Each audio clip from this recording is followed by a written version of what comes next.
नमस्कार दोस्तों, famous industrialist Jamshed ji Tata, field marshal Sam Manekshaw, Bollywood actor Boman Irani और Indian nuclear scientist doctor Homi Bhabha. जानते हैं इन सब के बीच में क्या कॉमन है? ये सब एक ऐसी कम्युनिटी से बिलोंग करते हैं इंडिया में जिसकी पॉपुलेशन बहुत कम है, लेकिन ये कम्युनिटी शायद से इंडिया की सबसे अमीर और सबसे सक्सेसफुल कम्युनिटी रही है, Parsis. India now has the most Zoroastrians and the community there is wealthy and influential. They're known as Parsis, meaning Persians. It's a religion which in fact encourages capitalism, but capitalism with a very important social responsibility that if you've made a lot of money, you must learn to share it. I love the idea that the community is seen as a slightly eccentric, slightly weird, slightly strange community, but very loved.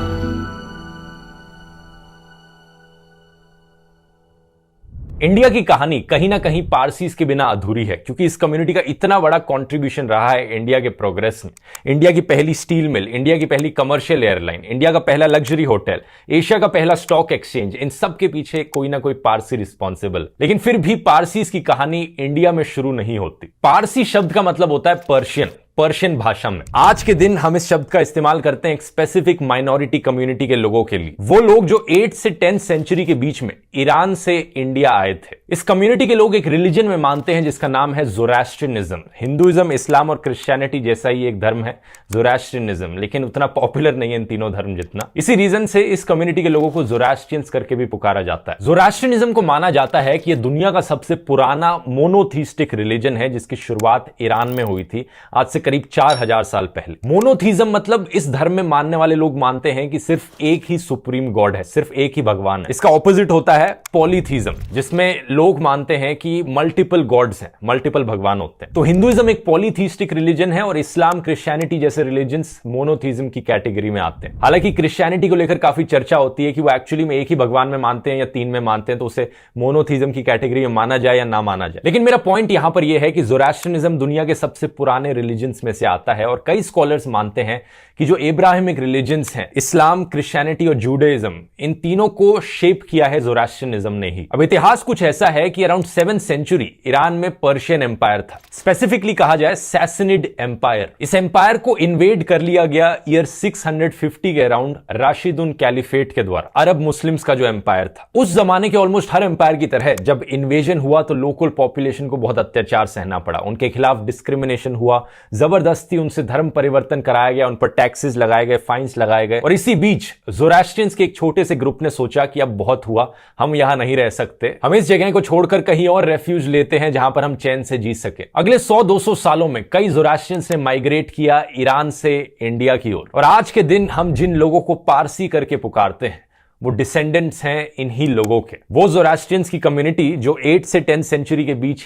India I थी। Mainly 2 reasons बताए जाते हैं इनके India आने के पीछे। एक तो था कि अपने रिलीजन, अपने कल्चर को प्रोटेक्ट करना, और दूसरा यहां पर कुछ इकोनॉमिक फैक्टर्स भी बताए जाते हैं। बहुत से उस जमाने के मर्चेंट्स इंडिया आए थे क्योंकि नॉन मुस्लिम मर्चेंट्स पर टैक्स ज्यादा लगाया जाता था। अपने बिजनेसेस को बचाने के लिए, अपने लाइवलीहुड्स को बचाने के लिए वो आए। अब यहां पर एक और माइग्रेशन हुआ था ईरान में रहने वाले ज़ोरास्ट्रियंस का 19th और 20th सेंचुरी के बीच में। लेकिन हम उन लोगों के डिसेंडेंट्स को पारसी करके नहीं बुलाते, हम उन्हें ईरानी करके बुलाते हैं। ये एक मेजर डिफरेंस है यहां पर पारसीज और ईरानीज के बीच में। और ये डिफरेंस बनाना जरूरी है क्योंकि कोई भी कम्युनिटी अगर हजारों सालों से एक जगह पर रहने लग रही है और दूसरी तरफ एक कम्युनिटी है जो सिर्फ 100-200 साल पहले ही शिफ्ट करी है, तो उनके जो कल्चर है, उनकी लैंग्वेज है, उनका लाइफस्टाइल है, उसमें बहुत डिफरेंस आ जाता है। तो पारसीज और ईरानीज हालांकि दोनों ज़ोरास्ट्रियंस हैं, लेकिन दोनों में यहां पर एक डिफरेंस है। तो पारसीज की अगर बात करें, इसका कोई क्लियर कट रिकॉर्ड नहीं है कि एक्चुअली हुआ क्या जब ये इंडिया आए, तो इनकी जर्नी कैसी रही थी, इन्हें इंडिया में कैसे रिसीव किया गया, क्योंकि ये बहुत पुरानी बात है, आज से ऑलमोस्ट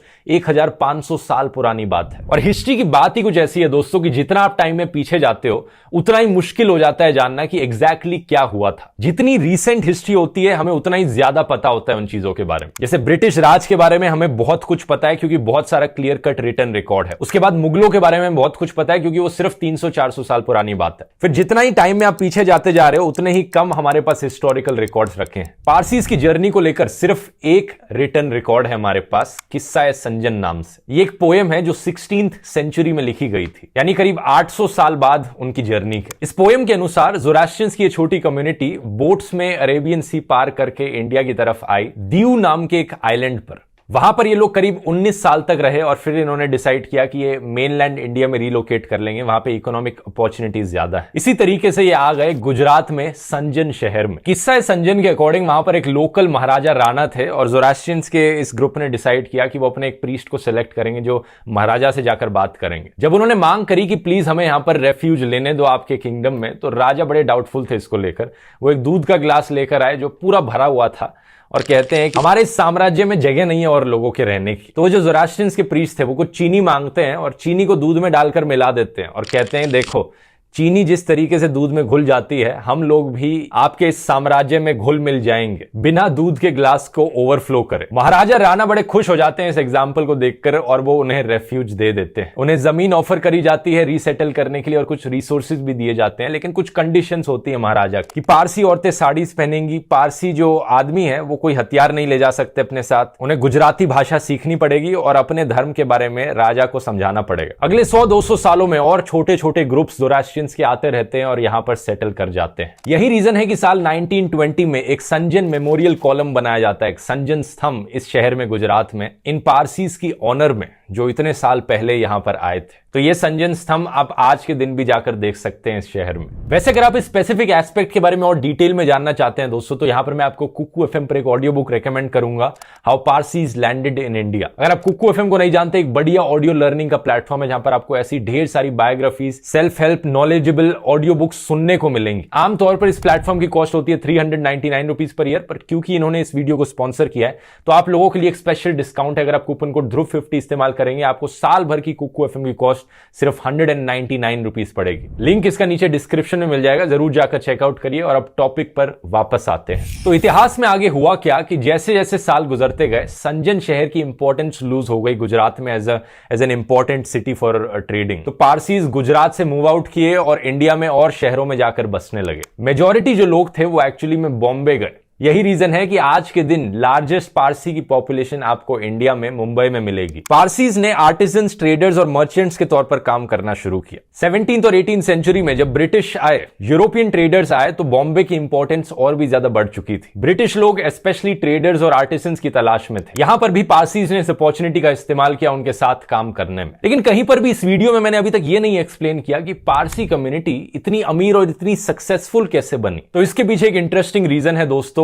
ओपियम और कॉटन की ट्रेडिंग। 1700s और 1800s के बीच में पारसीज ने चाइना के साथ ओपियम और कॉटन की ट्रेडिंग करनी शुरू करी। इस ट्रेडिंग का एक इफेक्ट आज के दिन तक आपको ट्रेडिशनल पारसी साड़ीज में भी देखने को मिलेगा। उस जमाने में पारसीज को चाइनीज सिल्क बड़ा पसंद आता था, तो वो जब चाइना जाते थे वहां पर साड़ियां बनवाकर लाते थे अपनी वाइफ्स के लिए। इन साड़ीज को इंडिया में आकर अक्सर बेचा भी जाता था। इन पारसी साड़ीज का स्पेसिफिकली नाम था गाराज। इनमें आपको चाइनीज एम्ब्रॉयडरी, पर्शियन इन्फ्लुएंस और इंडियन इन्फ्लुएंस साथ में देखने को मिलेगा। अब साल 1729 में एक्चुअली में चाइनीज सरकार ने ओपियम की सेल और ओपियम का इंपोर्ट पर बैन लगा दिया, क्योंकि चाइना में लोगों को बहुत बड़ी ड्रग एडिक्शन की प्रॉब्लम होने लग रही थी। तो 1830s तक आते आते पारसीज ने एक्चुअली में ओपियम की ट्रेडिंग का बिजनेस बंद कर दिया। एज एन ऑल्टरनेटिव उन्होंने कॉटन मैन्युफैक्चरिंग का बिजनेस करना शुरू किया और उस समय में कॉटन बहुत हाई डिमांड में था। सही समय में इन इंपॉर्टेंट कमोडिटीज में ट्रेडिंग करके पारसी कम्युनिटी काफी अमीर बन गई। और क्योंकि ये अमीर बन गई कम्युनिटी, ये अपने बच्चों को इंग्लिश मीडियम स्कूल में अफोर्ड कर सकते थे भेजना ब्रिटिश राज के जमाने में। पारसीज के बच्चों ने इंग्लिश सीखी, वेस्टर्न मैनरिज्म सीखे,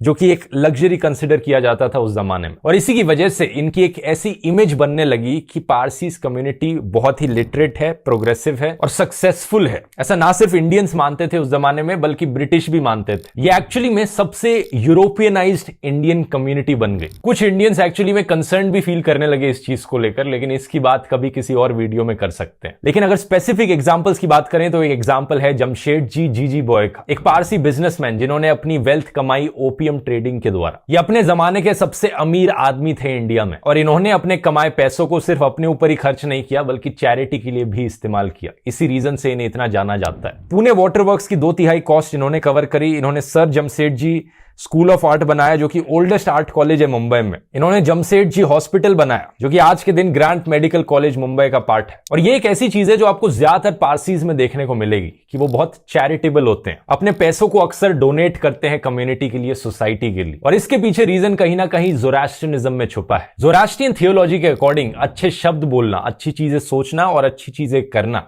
यही है जो बुराई को हरा सकता है। तो बहुत से ज़ोरास्ट्रियंस एक्चुअली में अच्छी चीजें करते हैं, गुड डीड्स परफॉर्म करते हैं, बड़े हॉस्पिटल्स बनाना, बड़े स्कूल्स बनाना या गरीब लोगों की सहायता करना। आज के दिन पारसी कम्युनिटी की पॉपुलेशन सिर्फ 0.006% है टोटल इंडियन पॉपुलेशन में। ऑफिशियल रिकॉर्ड्स के अकॉर्डिंग सिर्फ 57,000 पारसीज अप्रोक्सीमेटली रहते हैं इंडिया में। ये एक बहुत ही छोटा नंबर है, लेकिन अगर आप इनकी कॉन्ट्रीब्यूशंस देखोगे तो आप भी हैरान रह जाओगे। टाटा, गोदरेज और वाडिया जैसी पारसी फैमिलीज टॉप इंडस्ट्रियलिस्ट में रही हैं इंडिया के। जमशेदजी टाटा को फादर ऑफ इंडियन इंडस्ट्रियलाइजेशन करके बुलाया जाता है। उन्होंने टाटा ग्रुप की स्थापना करी और जमशेदपुर शहर की भी स्थापना करी। उनके ही रिलेशन में JRD टाटा इंडिया के पहले लाइसेंस्ड पायलट बने। एयर इंडिया की स्थापना करी, लेकिन इसके अलावा Tata consultancy service, Tata motors, Tata salt, Titan industries, इन सब की भी स्थापना करी। वैसे अगर यहां पर आप JRD टाटा की पूरी कहानी जानना चाहते हैं, कैसे उन्होंने एयर इंडिया बनाया और एयर इंडिया का क्या इतिहास रहा था, इस पर मैंने एक सेपरेट वीडियो बनाया था, इसका लिंक मैं नीचे डिस्क्रिप्शन में डाल दूंगा। इसके बाद ऑब्वियसली आज के दिन रतन टाटा अपने फिलैंथ्रोपिक कामों के लिए जाने जाते हैं। साइंस की फील्ड में है डॉक्टर होमी भाभा, इंडिया के न्यूक्लियर प्रोग्राम में एक अहम रोल निभाया। मिलिट्री में इंडिया के पहले फील्ड मार्शल सैम मानेकशॉ, इन्हें इंडियन आर्मी का one of the finest officers consider किया जाता है। इनकी सबसे बड़ी अचीवमेंट रही थी 1971 की इंडिया पाकिस्तान वॉर। पॉलिटिक्स की बात करें तो फिरोज गांधी, इंदिरा गांधी के जो हस्बैंड थे, वो एक पारसी थे। फिरोज गांधी ने एक्चुअली में अपना नाम बदला था, अपना सरनेम बदला था, गांधी किया था, क्योंकि वो गांधी जी से बहुत इंस्पायर्ड थे। इसके अलावा अगर फिल्म इंडस्ट्री की बात की जाए तो यहां पर लिस्ट इतनी लंबी है कि क्या बताऊं मैं आपको। डायरेक्टली देखा जाए तो नाम आते हैं बमन ईरानी, रॉनी स्क्रूवाला, साइरस ब्रोचा जैसे। लेकिन अगर इनडायरेक्टली देखें वो एक्टर और एक्ट्रेसेस जिनके एक पेरेंट भी पारसी हैं, तो इस लिस्ट में जॉन अब्राहम, फरहान अख्तर और फराह खान जैसे लोग भी आएंगे। स्ट्रिक्टली इन लोगों को पारसी नहीं बुलाया जा सकता, क्योंकि ऐसा माना जाता है पारसी कम्युनिटी के अंदर कि जो लीनिएज है वो सिर्फ मेल मेंबर्स के थ्रू पास ऑन होती है। मतलब अगर कोई इंटर रिलीजियस मैरिज होगी जिसमें एक पारसी आदमी नॉन पारसी औरत से शादी करेगा तो उनके बच्चों को पारसी कंसिडर किया जाएगा। लेकिन अगर एक पारसी औरत नॉन पारसी आदमी से शादी करेगी तो उनके बच्चों को पारसी नहीं कहा जा सकता, इवन दो वो औरत ज़ोरास्ट्रियनिज्म को प्रैक्टिस करती रहे। ये एक रीजन बताया जाता है एक्चुअली में दोस्तों कि पारसीज की पॉपुलेशन इंडिया में कम क्यों हो जा रही है। हर 10 सालों में करीब 12% से कम होती है पारसीज की पॉपुलेशन। इसके अलावा एक ऑब्वियस रीजन ये भी है कि इकोनॉमिक स्टेटस जो है पारसी कम्युनिटी का, पारसी लोग इतने अमीर हैं, इतने सक्सेसफुल हैं, तो ऑब्वियसली फर्टिलिटी रेट्स कम रहते हैं। फर्टिलिटी रेट्स और इकोनॉमिक सिचुएशंस के पीछे एक डायरेक्ट रिलेशन देखा गया है। जितने गरीब लोग होते हैं उतने ही ज्यादा बच्चे पैदा करते हैं। लेकिन ये इंटरफेथ मैरिज वाली चीज एक डिबेट का मुद्दा रही है पारसी कम्युनिटी के बीच में। कुछ लोगों का मानना है कि औरतों के खिलाफ इनजस्टिस है कि उनके बच्चों को पारसी नहीं कंसिडर किया जाता, लेकिन दूसरी तरफ कुछ लोग ट्रेडिशन को जारी रखना चाहते हैं। आपको ये वीडियो इंटरेस्टिंग लगा तो इस वीडियो के बाद एंग्लो इंडियंस वाला वीडियो जरूर जाकर देखिए, वो एक और ऐसी ही माइनॉरिटी कम्युनिटी के बारे में है इंडिया में। मेरी पूरी प्लेलिस्ट भी चेकआउट कर सकते हैं हिस्ट्री रिलेटेड वीडियोस की। उम्मीद करता हूं हमेशा की तरह वीडियो पसंद आया होगा। मिलते हैं अगले वीडियो में। बहुत बहुत धन्यवाद।